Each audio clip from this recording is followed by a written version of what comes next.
Karibu tena mtazamaji wa The World News katika kipindi hiki cha ulimwengu wa siasa. Mimi ni Adam Hussein. Miongoni mwa yale tuliokuwa nayo ni ripoti iliyotolewa kupitia gazeti la The New York Times la nchini Marekani ambalo limetahadharisha kwamba ikiwa Israel itaishambulia tena Iran, Tehran itajibu hujuma hiyo kwa nguvu zaidi kwa kurusha makombora 2000 kwa wakati mmoja kulenga utawala wa Israel. Taarifa za kijasusi kutoka katika gazeti la New York Times linaeleza kwamba Iran imeandaa makombora ya balistiki 2000 kwa ajili ya kurushwa kwa wakati mmoja kuilenga Israel ikiwa Waziri Mkuu Benjamin Netanyahu ataruhusu kuanzishwa kwa mashambulizi dhidi ya Tehran. Katika ripoti yake inayochunguza hali ilivyo hivi sasa kati ya Iran na utawala wa Israel, gazeti hilo linalochapishwa nchini Marekani limeandika kuwa bila kuwepo mazungumzo, bila kuwepo uangalizi na bila kuwepo uwazi kuhusu kiwango cha akiba cha nyuklia cha Iran, wengi katika eneo wana wasiwasi kwamba kunaweza kukatokea vita vingine kati ya Iran na Israel.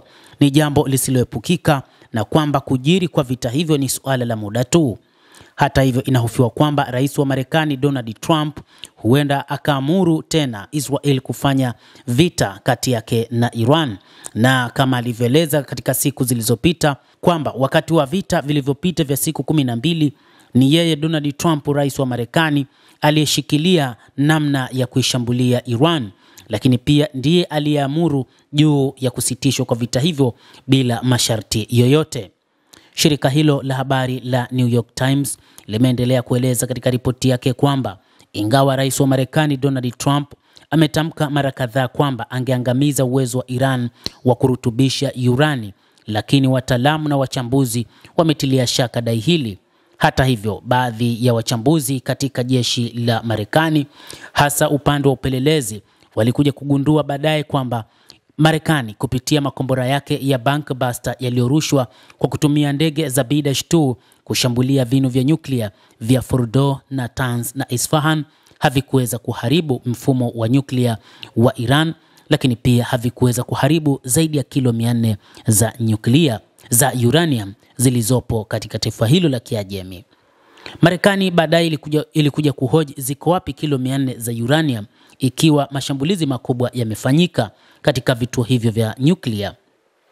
Gazeti hilo limemnukuu mkurugenzi wa mradi wa Iran katika jopo la kimataifa la migogoro akisema ikiwa Israel itashambulia tena Iran, jibu la Tehran litakuwa kali zaidi kuliko la mwezi Juni. Iran huenda ikarusha zaidi ya makombora 2000 kwa wakati mmoja, na makombora haya hayawezi kuzuiliwa na yatenda kushambulia miundombinu msingi ya jeshi la Iran katika taifa hilo la Kiyahudi.